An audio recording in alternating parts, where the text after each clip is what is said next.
केवले परम पूज्य बाल योगी आचार्य गुरुवर 108 श्री सौभाग्य सागर जी मुनिराज की ढाई दिन में विराजमान 3 कमलों कोटि समस्त मुनि महाराजों की अहिंसा मय विश्व धर्म की। परम पूज्य मुनि श्री 108 अपने भगवान ने हम सबको कल से देशना देना प्रारंभ की थी।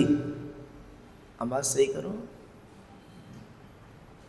कल श्रावण कृष्ण एकदम से भगवान महावीर स्वामी की देशना हमको मिलना प्रारंभ हुई थी।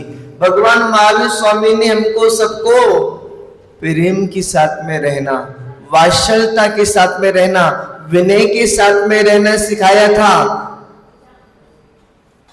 और हम यदि भगवान की भक्ति आराधना करते हैं तो हमको पुण्य की प्राप्ति होती है, और जब पुण्य की प्राप्ति होती है ना तो पुण्य की प्राप्ति से अपने पास सब प्रकार के सुखों की प्राप्ति हो जाया करती है। और सुख की जब प्राप्ति हो जाती है, जब सभी प्रकार की समृद्धि की प्राप्ति हो जाती है, सभी प्रकार की सुविधाओं की प्राप्ति हो जाती है, तब पता नहीं क्या हो जाता है, मनुष्य भगवान को भूल जाता है, परोपकार करना भूल जाता है, दया करना भूल जाता है, और एक दूसरे का सहयोग करना भूल जाता है, और तो और स्वार्थी बन जाता है। भगवान को तो भूल ही जाता है, साथ में गुरु को भी भूल जाता है, धर्म को भी भूल जाता है, और तो और मंदिर में आने का समय भी नहीं मिलता, नहीं मिल पाता। मेरी बात चल रही थी कि यदि पेड़ वृक्ष अपने फल किसी को ना दे तो हम सबका जीवन कैसे चल पाएगा? नदी यदि अपना पानी किसी को ना दे तो अपना जीवन कैसे चल पाएगा? सृष्टि कैसे चलेगी? और गाय दूध देना बंद कर दे तो कैसे संसार की व्यवस्था चलेगी? और मनुष्य एक दूसरे का सहयोग करना छोड़ दे तो कैसे ये काल, कैसे ये संसार चल पाएगा? वैसे अपने तत्वा सूत्र सूत आता है, परस्पर ग्रहो जीवा नाम। जो जीव होते हैं ना, वो एक दूसरे का उपकार किया करते हैं, और अपन उपकार करना भूल जाएं तो कैसे अपनी जीव का लक्षण हम जीव कहलाएंगे? हमारे पास थोड़ा सा सुख क्या आता है, हम सब कुछ भूल जाते हैं। सुख में जो सुमरन करे दुख काय को होए, दुख में सब सुमरन करे सुख में करे न कोई, सुख में सुमरन जो करे तो दुख में तो सब भगवान के पास आ जाते हैं। एक बार क्या हुआ, एक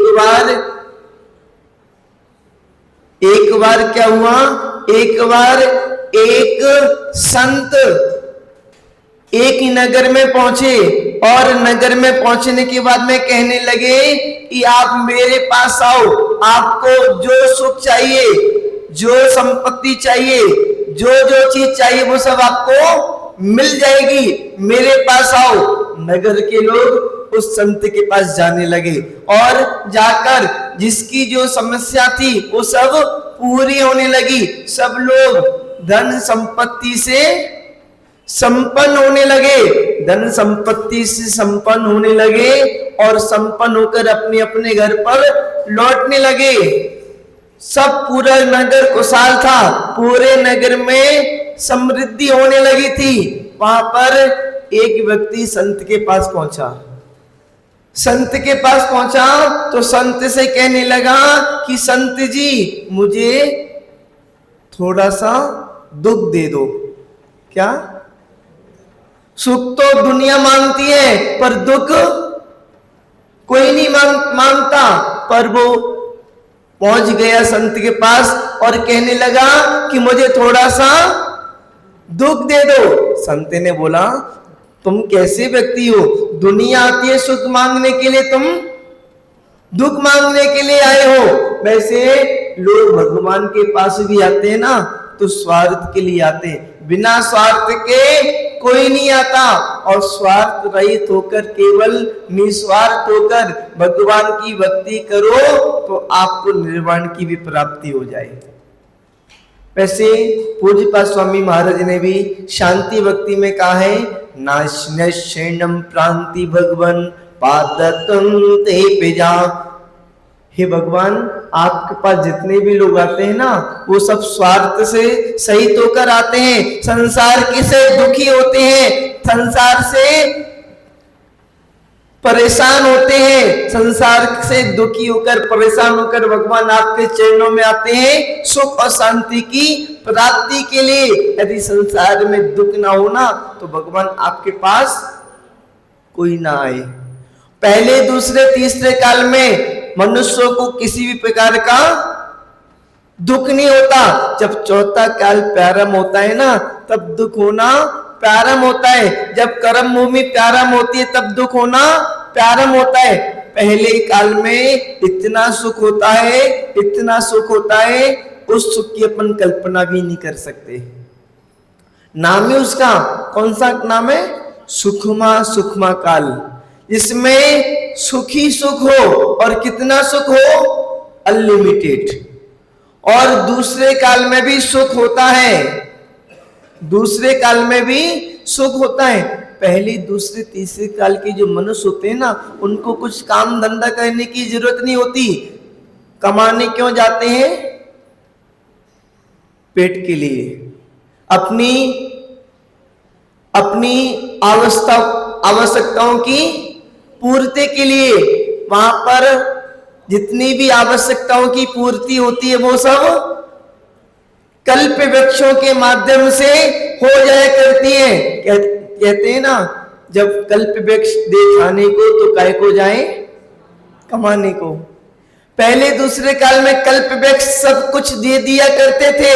जिस चीज की आवश्यकता पड़ती थी, कपड़ों की जरूरत पड़ती थी, कपड़े मिल जाते थे, भोजन की जरूरत पड़ती थी, भोजन मिल जाया करता था, आभूषण की जरूरत पड़ती थी, आभूषण मिल जाया करता था। जिस चीज की भी जरूरत पड़ती थी सब कल्प वृक्षों से मिल जाया करता था। और इतना सुख होता था, पहले काल में इतना सुख होता था कि इसकी कोई सीमा नहीं। और जब दूसरा काल प्रारंभ होता है, दूसरे काल का नाम क्या है? दूसरे काल का नाम सुखमा काल है। दूसरे काल में भी सुख हुआ करता था, दूसरे काल में भी सुख हुआ करता था। मुझे लगता है आपको सुख और दुख समझ नहीं आ रहा। कितना सुख हुआ करता था ये समझ नहीं आ रहा।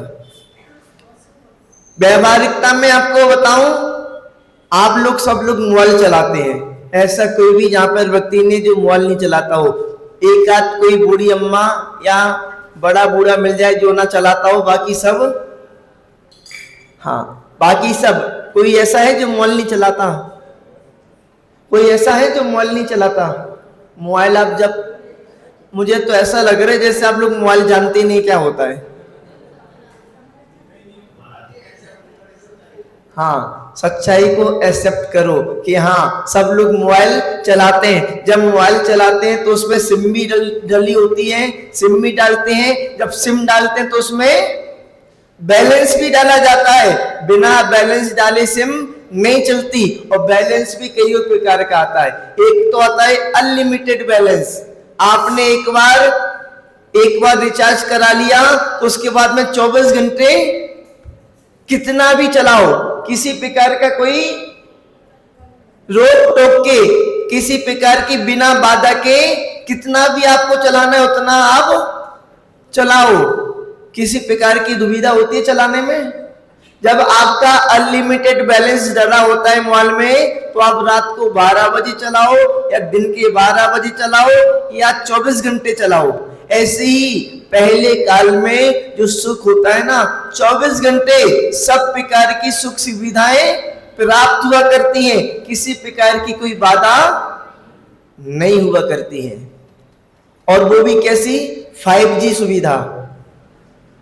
जब दूसरा काल आता है तो दूसरे काल में भी सुख होता है, पर दूसरे काल में सुख तो होता है पर 4G और 3G सुविधा होती है।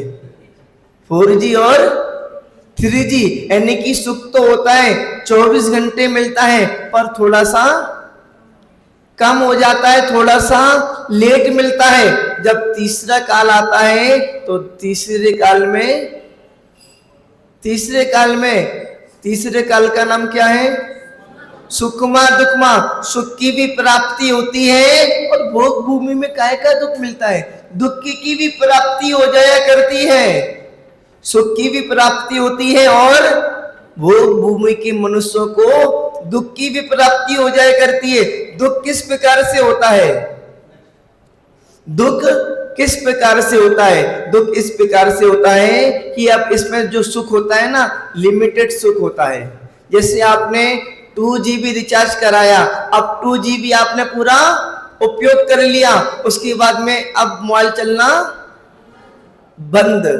आपको 2 घंटे 3 घंटे तो सुख मिला, उसके बाद में बंद। और जब बंद हो गया तो आप दुखी हो गए। ऐसे तीसरे काल में सब प्रकार की सुख सुविधा तो मिलती है, पर जितनी मांगते हैं, जितनी आवश्यकता होती है, जितनी चाहिए होती है, उतनी सुविधा, सुख सुविधा नहीं मिला करती है। थोड़ा सा दुख मिल जाया करता है। पहले दूसरे तीसरे काल में जो मनुष्य होते हैं ना, पहले दूसरे तीसरे काल के मनुष्य, वो कभी भी भगवान को याद नहीं करते। ना तो मंदिर हुआ करते हैं, ना भगवान को याद किया करते हैं, ना किसी प्रकार का भगवान का कोई वहां पर व्यवस्था किया करते हैं भगवान की।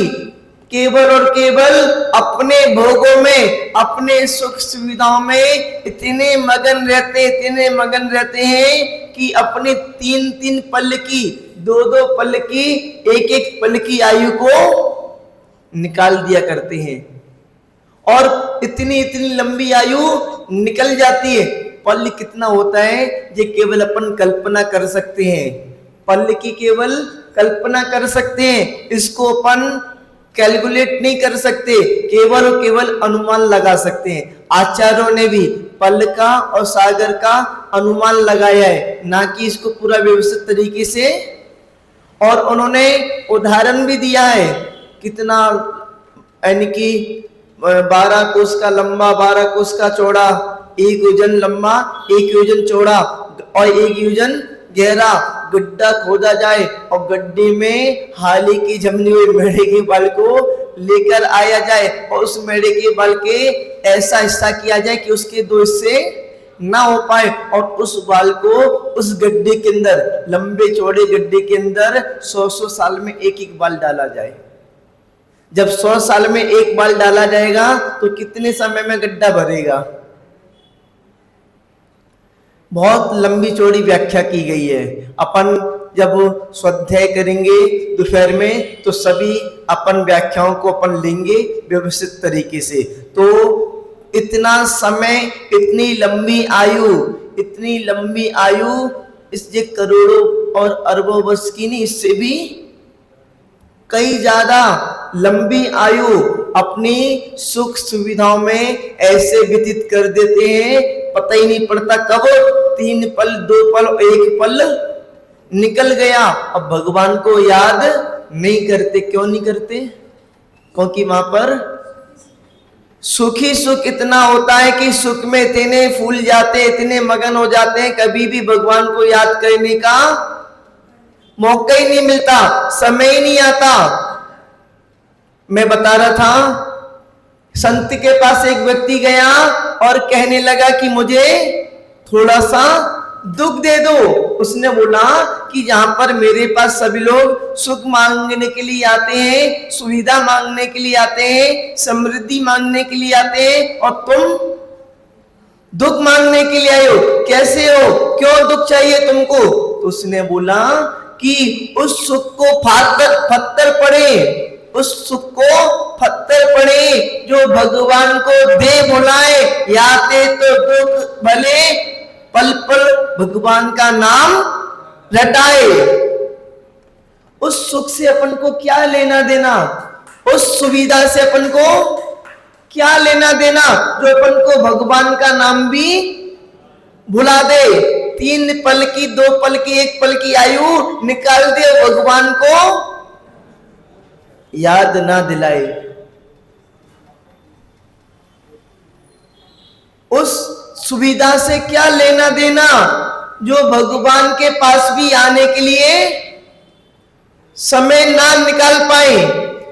एक व्यक्ति का उदाहरण मैं दे सकता हूं, वो एक ऐसा व्यक्ति है सुंदर बिहार में, ऋषभ जैन। मेरे पास बहुत सारे साक्षात के उदाहरण है, मैं अन्य इधर उधर के क्यों लूं जब मेरे पास साक्षात में उदाहरण है। सुंदर बिहार में एक ऋषभ जैन नाम का लड़का रहता है, उसकी कोई ज्यादा आयु नहीं है, अभी वर्तमान में उसकी आयु 33 साल की होगी, और सॉफ्टवेयर इंजीनियर है, और उसका कितने का पैकेज होगा? 80 लाख का पैकेज था उसका। कितने का? 80 लाख का पैकेज था। उसने नौकरी को छोड़ दिया और अपना खुद का काम करने लगा, और खुद के काम में इतने पैसे नहीं कमा पाता। मैंने पूछा कि भैया, लोग तो 80 लाख का पैकेज लेने के लिए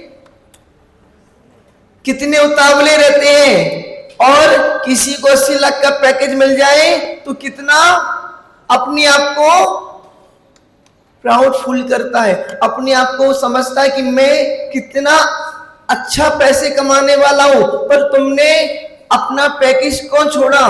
तो उसका एक ही जवाब था, महाराज मैं 80 लाख रुपए तो कमा लेता हूं, और जो कंपनी हमको 80 लाख रुपए देती है ना, वो कंपनी 80 लाख रुपए देने के बाद में 24 घंटे काम लेती है, काम कराती है, और हमको 1 मिनट की भी फुर्सत नहीं मिलती। जब मैं 80 लाख का पैकेज लेता था, नौकरी करता था, तब मुझे मंदिर आने तक की फुर्सत नहीं मिल पाती थी, अभिषेक करने की फुर्सत नहीं मिल पाती थी, पूजा करने की फुर्सत नहीं मिल पाती थी, साधुओं के दर्शन करने की, आहार देने की, विहार कराने की फुर्सत नहीं मिल पाती थी। तो उस 80 लाख रुपए का मैं क्या करूंगा कि पूरी मेरी जिंदगी निकल जाएगी और मैं अपना धर्म कार्य नहीं कर पाऊंगा। तो उस 80 लाख रुपए का क्या होगा?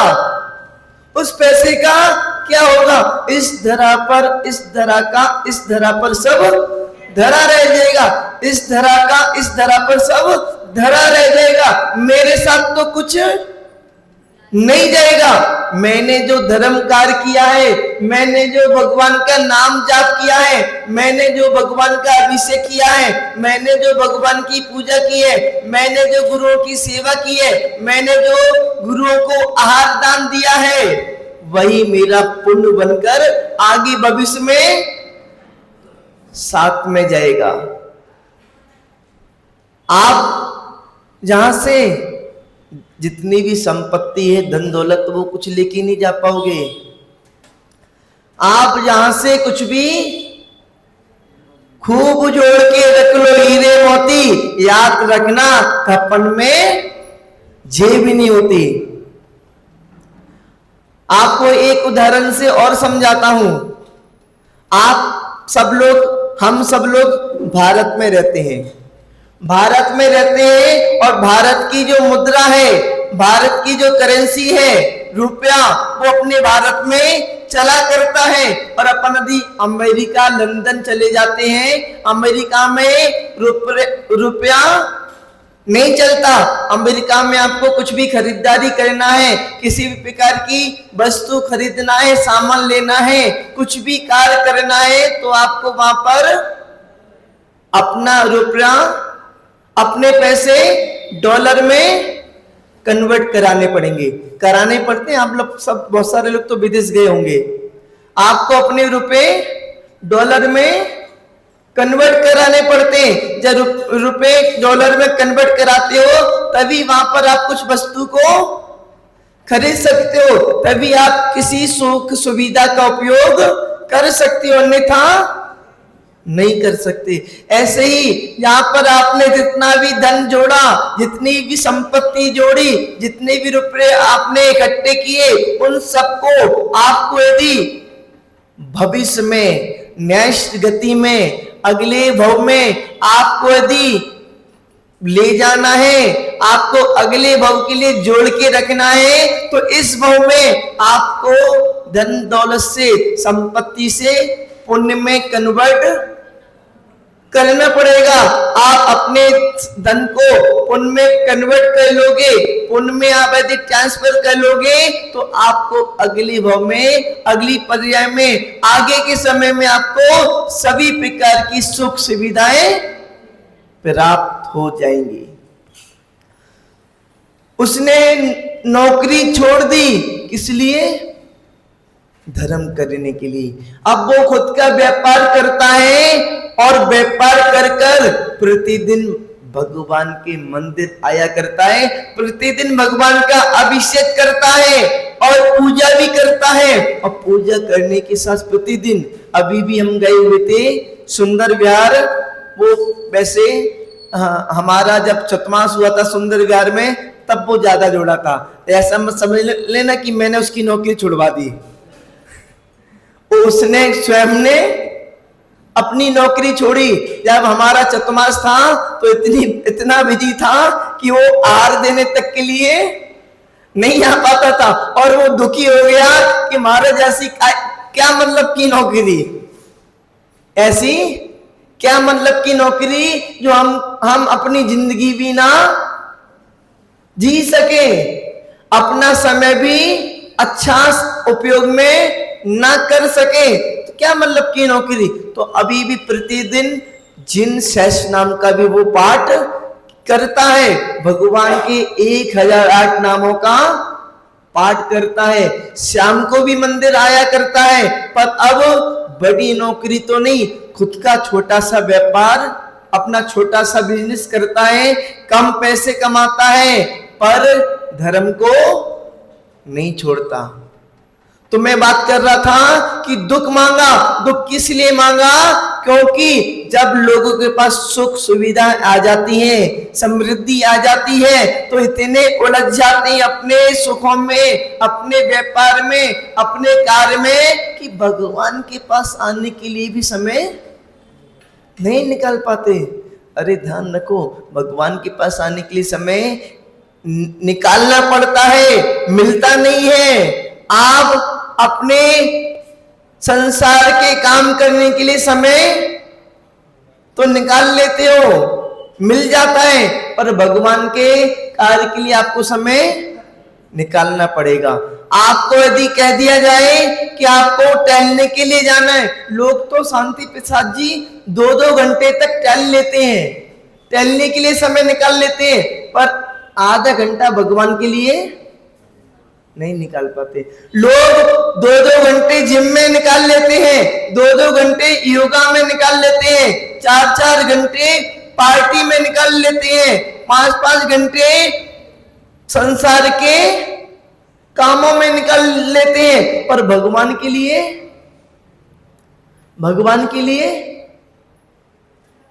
15 मिनट भी नहीं निकाल पाते। तो ऐसे सुख का क्या, ऐसी सुविधाओं का क्या, ऐसे धन का क्या जो हमको धर्म से अलग करा दे। तो संत ने जैसी सुना कि ऐसा सुख मुझे नहीं चाहिए जो मुझे धर्म से विमुख करा दे, मुझे तो ऐसा सुख चाहिए जिससे मैं प्रतिदिन भगवान का नाम ले सकूं, प्रतिदिन भगवान का अभिषेक कर सकूं, प्रतिदिन भगवान की पूजा कर सकूं और प्रतिदिन गुरुओं की सेवा कर सकूं। तो मैं आप सबसे यही कहूंगा कि आप सभी लोग भगवान के पास आओ, तो कभी भी सुख समृद्धि की इच्छा से नहीं, बल्कि ऐसी इच्छा करना भगवान मुझे सब कुछ देना, पर अपने चरणों की सेवा करना नहीं छुड़वाना। भगवान सब कुछ करा देना, पर मैं कभी भी आपकी पूजा करना छोड़ दूं, ऐसा कभी ना हो मेरे साथ में। भगवान मैं प्रतिदिन आपका अभिषेक देखूं, आपका अभिषेक करूं, प्रतिदिन पूजा करूं, प्रतिदिन दान दूं, प्रतिदिन कुछ ना कुछ धर्म कार्य करता रहूं। यदि आप भगवान से ऐसा मांगोगे, जब आप खुश रहोगे ना, तभी तो धर्म कार्य कर पाओगे। और जब आप ऐसा मांगोगे तो आप हमेशा खुश बने रहोगे, कभी भी अपनी जिंदगी में दुखी नहीं होंगे। भगवान से मांगो तो ऐसी चीज मांगो जिससे आपका मोक्ष का मार्ग, सुख का मार्ग बना रहे। पर ऐसी चीज मांग लेते हैं अपन भगवान से जिससे अपना मोक्ष का मार्ग, सुख का मार्ग सब छूट जाता है और अपन सुख सुविधाओं में मगन हो जाते हैं। जैसे आपको मैंने एक बार अपना सागर चक्रवर्ती की कथा सुनाई थी। सागर चक्रवर्ती जब देव पर्याय से धरती पर आया और सागर चक्रवर्ती नाम का महापुरुष बना, तो सुख सुविधाओं में इतना उलझ गया कि अपना कल्याण करना भी भूल गया। उसका जो मित्र था दूसरा देव, वो समझाने आया, उसके बाद में भी नहीं समझाया कि भैया अपन दोनों मित्र थे, देव थे, अपन दोनों में बात हुई थी जो सबसे पहले धरती पे जाएगा और उसको दूसरा देव आकर संबोधन देगा कि अपना कल्याण करो। पर वो सुख सुविधाओं में इतना मगन हो गया, अपने बच्चों में इतना मगन हो गया, अपने वैभव में इतना मगन हो गया कि उसको देव की बात समझ नहीं आई और कहने लगा मुझे थोड़ा सा तो राज्य भोगने दो, उसके बाद में देखेंगे। पर नहीं माना। वो मुनि चारंदीधारी मुनि वेश बनकर आया देव, तब भी नहीं माना। उसके बाद में उसने क्या किया, उसके 60,000 पुत्रों को मूर्छित कर दिया। जब मूर्छित कर दिया और ब्राह्मण का वेश रखकर आया सागर चक्रवर्ती को समझाने के लिए कि आपके 60,000 पुत्र मर गए, तब उसको वैराग्य की वैराग्य उत्पन्न हुआ। तब उसके मन में कल्याण करने का भाव जागृत हुआ और उसने सागर चक्रवर्ती ने उसी समय मुनि दीक्षा को ग्रहण कर लिया। मैं आप सबसे यही कहूंगा कि आप सब लोग, वैसे आचार्यों ने लिखा हुआ है, सब लोगों को मुनि बनकर अपना कल्याण करना चाहिए। सभी माताओं को आर्यिका बनकर अपना कल्याण करना चाहिए। पर आप सब लोग मुनि नहीं बन सकते, आप सभी लोग आर्यिका माता जी नहीं बन सकते, तो कोई बात नहीं। यदि आप मुनियों की, आर्यिकाओं की, साधुओं की सेवा भी कर सकते हो तो आपके लिए बहुत पर्याप्त है। और आप गृहस्थी में रहकर भी यदि इतना कर रहे हो तो आप एक ना एक दिन कल्याण के मार्ग को प्रशस्त कर लोगे, मोक्ष की प्राप्ति कर लोगे, सुख शांति की आपको प्राप्ति होगी। आज के लिए इतना ही। बस मैं इतना कहना चाहूंगा कि आप भगवान को कभी भी मत भूलो। सुख सुविधाओं में पड़कर आप तो अपनी सुख सुविधाओं को छोड़कर भगवान के दर्शन करने के लिए, भगवान की भक्ति करने के लिए, गुरुओं की सेवा करने के लिए आओ। और समय मिलता नहीं है, समय निकालना पड़ता है। लोग फालतू के कामों में समय निकाल लेते हैं और अपने धर्म कार्य के लिए समय नहीं निकाल पाएंगे क्या? फालतू के कामों में समय निकल सकता है, धर्म के कार्य में समय नहीं निकल सकता क्या? जो धर्म कार्य के लिए समय निकाल लेता है वही समझ लो कि आसन्न भव होता है। कुछ भवों में मोक्ष जाने वाला होता है, शुद्ध सम्यक दृष्टि होता है और भगवान देव सद्गुरु का पक्का भक्त और पक्का श्रद्धानी और कह सकते हैं कि सच्चा श्रावक होता है जो देव सास गुरु के लिए अपना समय निकाला करता है। अन्यथा संसार में इतने सारे लोग हैं जहां पर भी कम से कम 800 घर हैं, और भी जगह जहां की छोड़ो, ललितपुर में भी 5000 घर हैं।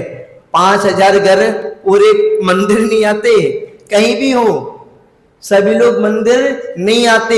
जिनका पुण्य कर्म का उदय होता है वही मंदिर आ पाते हैं। आप लोगों का पुण्य का कर्म का उदय है, मंदिर आ रहे हो, थोड़ा सा पुरुषार्थ करो, अपना समय निकालकर मंदिर तो आ रहे हो, थोड़ा सा और समय दो भगवान की भक्ति गुरु की सेवा करने में, तो आपका निश्चित ही कल्याण का मार्ग प्रशस्त होगा। जय बोलिए महावीर भगवान की।